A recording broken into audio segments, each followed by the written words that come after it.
force and discipline. Y'all just simple, just walk with a mission of talk and awesome vividness. Caution, my mind's limitless, the faculties is infinite. Mastering my craft, you obsolete and primitive. This is Jabari Quest with Quest Nutrition Network. Today we're at Phoenix Mixed Martial Arts Academy. I've got a lot of personal history here. I started here in 2002 learning mixed martial arts under the tutelage and the guidance of Sifu Greg Pichardo, who has over 35 years of experience in teaching in this field, Silat Kali and Jeet Kune Do. So we're going to talk with Sifu today to find out about how martial arts helps to build self-discipline, concentration, a camaraderie. There's so many benefits to martial arts. So we're going to get a chance to talk with Sifu here at Phoenix Mixed Martial Arts Academy and get the lowdown, get the scoop. So stay tuned.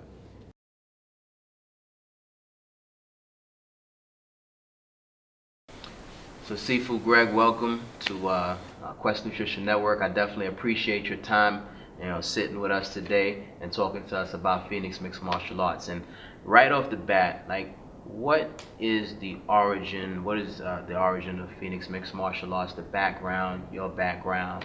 How many years, have you been teaching and instructing and been with martial arts? Well, I also want to thank you for having me on.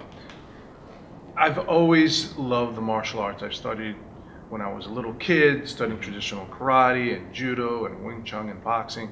But in the late 80s, I got the opportunity to train in Jeet Kune Do, which is Bruce Lee's fighting method.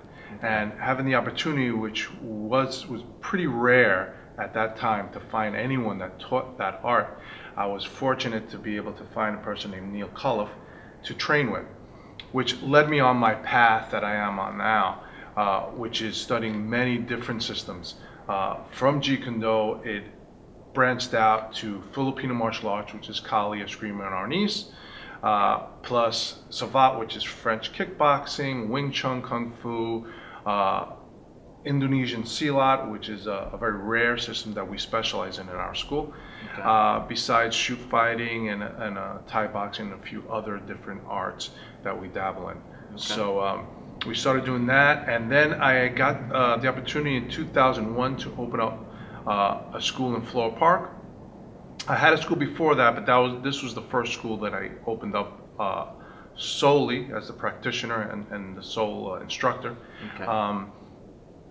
And from then on, it really started snowballing. I got to meet a lot of different people, and I got to travel and teach and learn from a lot of different martial artists as well. I keep on training. I keep on looking for new instructors to train with, and it's a constant process of learning. And I think when you become a martial artist, it is something that happens to you, this quest for knowledge that starts happening.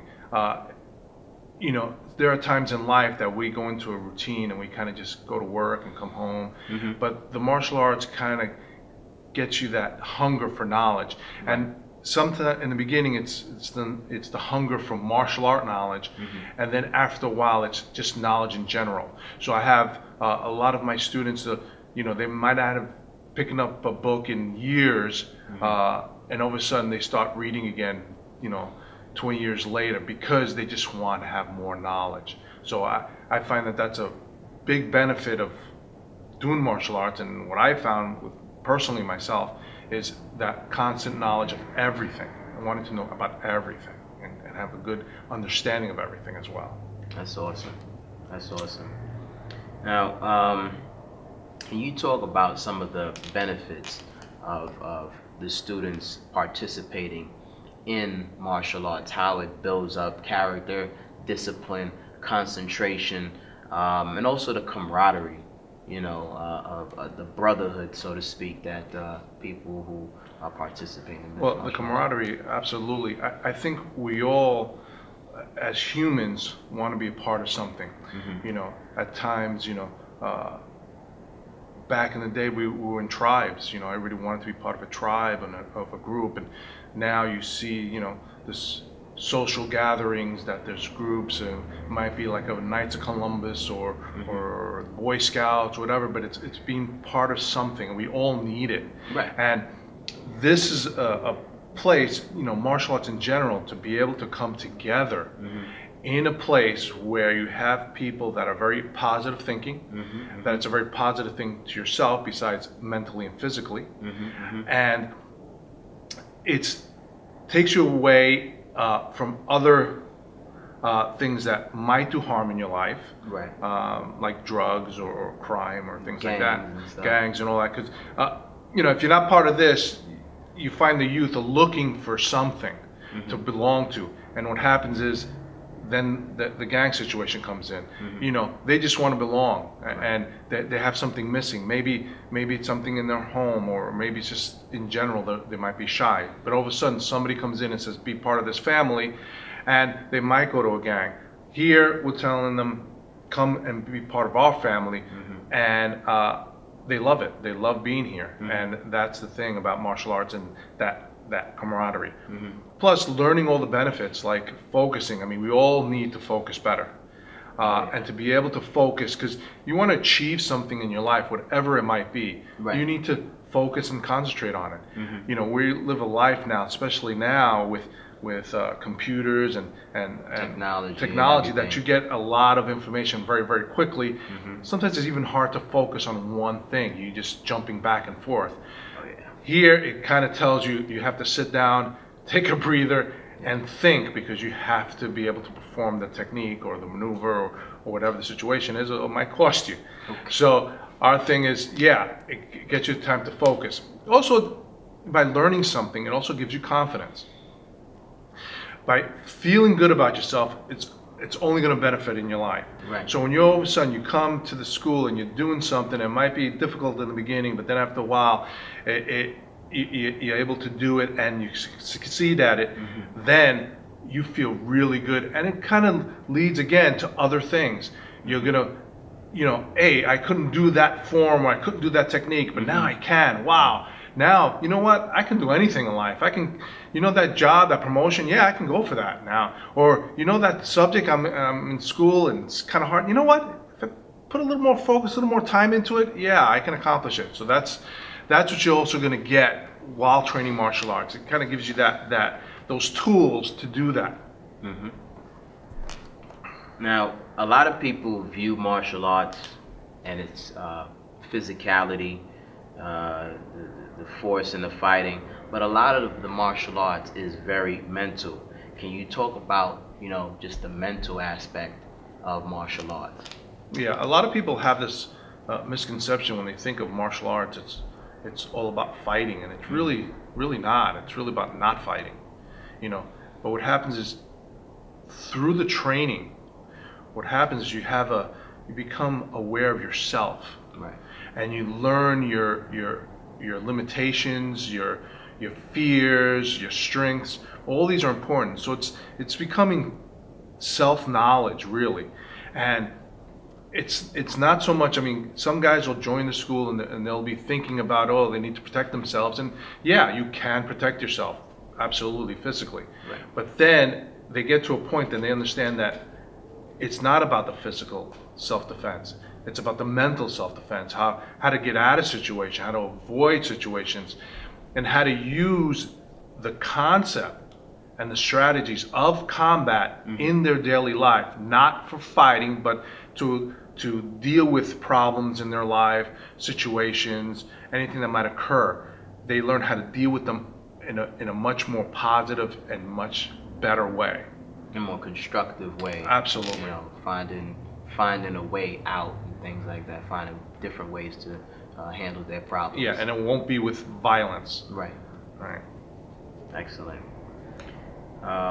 What are some of the qualities and characteristics that a person should have if they expect to excel, or if they want to excel in martial arts? What characteristics should they have? Well, anyone can excel in martial arts. The way to do it is really putting the time in, and the dedication, and again, developing that focus. what happens, again, we're in a society that we want a quick fix. And if you're able to put the time in, because everything takes time. Absolutely. And if you put the time in, it's pretty much a guarantee you will succeed. There's nothing magical about martial arts, even though some people might make you believe it is. But anyone can do it. It's just putting the time in, being focused, being dedicated, and not giving up. That's really important. We have this thing that we say, you can't lose if you don't give up. So if you don't give up, you won't ever lose. That's real. Yeah. Yeah, absolutely. Absolutely. I mean, I could just reflect on some of my past, my history, and certain moves that I was trying to get, and I was getting so frustrated. But having to go, like you said, going back into the lab and working on it and working at it, it could be sometimes it was the most simplest thing, Sifu. The simplest thing, just a particular kick that I just couldn't get. But I put the time into it, and of course with your assistance and the assistance of some of my brothers, who said, nah, Quest, this is how you got to do it. And it helped, so like you said, it's consistency, and that plays into what you said before, in that in any problem that you have in life, you got to just be consistent, and just keep working at it and stuff. So definitely excellent points. How has the rise in UFC and mixed martial arts and things like that globally changed the way that martial arts is viewed by the masses in some positive ways, as also maybe some negative ways? What do you think? Well, it's interesting. What happens is, it's a great question. The rise of the MMA or the UFC, what it's done, it's bring forth to the forefront is martial arts. Mm-hmm. So everyone is talking about martial arts now, which it's a great conversation to have. Right. And about self-defense, about physical fitness, and all that stuff. Mm-hmm. Now, which is a tremendously positive thing for all of us. But on the negative side, I think there's a misconception on sport martial arts, which I'll call it, which is MMA. Right. And what happens is there's really two types of martial arts. There's self-defense and there's sport. And to mix them up is very, very dangerous. Okay. When you learn a sport, there's rules, and there's a controlled environment. Right. There's a ref, that's going to make sure that no one gets out of line. And it's one against one. There's not multiple attackers. Absolutely. So some techniques that you do in a sport, it's fine on that mat, which is cushioned and there's no weapons involved and nothing like that. But when you move that same scenario and you put it into the street, now it changes totally. You don't have a mat. You have a very hard surface. Some things don't work on a hard surface. Yeah. Then you have to worry about multiple attackers. Also, the element of surprise. Usually, if you're going to go into the ring, when you're going to go into the ring. You've been training for it. Usually when you get robbed, it's not planned. Usually you're walking down the street and somebody just jumps you, or there's a confrontation, whatever. Yeah. It's a surprise attack, basically. So you have that element of surprise always. So to mix those two things up is very deadly. And the same thing is if you take just self-defense and you jump into the ring, some of those techniques don't work because you're relying on the guy falling and hitting the ground hard, and all of a sudden now he's hitting the ground on a nice soft mat. So you have to know the difference. Extremely important. And you have to know what you want. Some guys, some young guys, they want to be fighters. That's cool. They want to go into sports like boxing or any professional sport. But if you're a person that wants to learn self-defense, going into a sport type of martial art really probably isn't the right thing for you, and you have to kind of realize that. And that's the problem. Guys don't get that information out there. Okay. And that's, I think, really, really important to know. There's no difference. All right. And how has martial arts changed your life from teaching over 35, 40 years? And what's the biggest reward that you get from seeing some of your students and things like that? What rewards do you get? Well, the changes that I had personally are unbelievable. I mean, I used to have a bad temper when I was young. I still have a little bit, but not as bad as I used to. The confidence, you know, just public speaking. Okay. You know, when I was younger, I wouldn't speak in front of 2 people. Okay. And I've had the opportunity to speak in front of hundreds, you know. So that's definitely has helped me. You know, feeling good that I know that I can take care of myself and take care of my friends and family. Okay. You know, if something would happen, I know I can defend them. Okay. And seeing my students, seeing the transformation in them is unbelievable. It fills my heart with such joy. You know, I've seen people come in, especially some young kids and teenagers. They come in and you see that they barely speak because they're so shy and they're so introverted, and to see them like bloom and come out of their shell and take control and you know, some of them would go in front and teach a class now that they barely would say 2 words to you is amazing. And when they, you know, come and all of a sudden these kids are going to college and they're coming back, and when they come back from college, you know, the first thing to do is come see me, which is kind of incredible. It makes you feel good. It's like you're almost like their parents. So that's kind of nice, and you always have that respect, and it's the greatest thing. So it's just joy to see the improvement in people, physically, mentally, emotionally as well. It's the best. There's nothing better. That's awesome. That's awesome, man. All right. And I just want you to take the time and give the audience the information so that they may be able to find out more about Phoenix Mixed Martial Arts Academy, the phone number, the website, and yeah, our website is www.phoenixmma.com. Our phone number is 516-437-7132. We're called a mixed martial arts school, but we really do mixed martial arts. We have different martial arts in the school. You will learn Bruce Lee's fighting method, which we have a direct lineage to the Bruce Lee family. You also learn many different styles of Filipino martial arts, Indonesian martial arts, shoot fighting, Thai boxing, Sabat, many other arts that we dabble on as well. So, you know, if you ever want to come down, check us out. We would love to have you. Any questions, just give us a call. We'll answer any questions you have. Thank you very much for having me. And one more thing I'm gonna ask Sifu. I didn't actually plan this or ask him this, but I was wondering if you'd be able to demonstrate just one move, you know. Sure. So. I guess we get into towards my enemies, always move aggressively when I'm chasing my destiny. Warrior, no worrier, already won. We already one aim, one destination, one game, not playing for fun, playing for keeps. Spraying those beats, fighter like Hurricane Carter. Eye of the storm, I'm the hurricane's father. Cause chemicals to react, the fire starter. Make your tentacles retract, hands off like Asada, or get clobbered and bathed in lava for distastefully facing the bomb.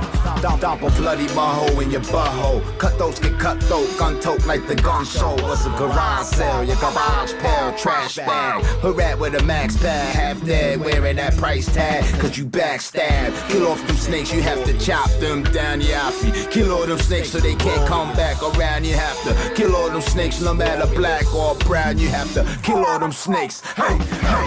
Make them gracefully bow like tabernacles. Knuckleheads and hear the knuckles crackle. ATL to New York ever since we was rascals. Burn them like tobacco, a hot Tabasco. And stomp an ashy ankle in the Adam's apple. Buffalo Soldier, Zulu, Shango, Ogun, Black Panther, Che Guevara, Maroons, Crazy Horse, Geronimo, Scalper Head, Sitting Bull, Garveyite, Malcolm Hells, Martin at the Capitol, Frederick Douglass.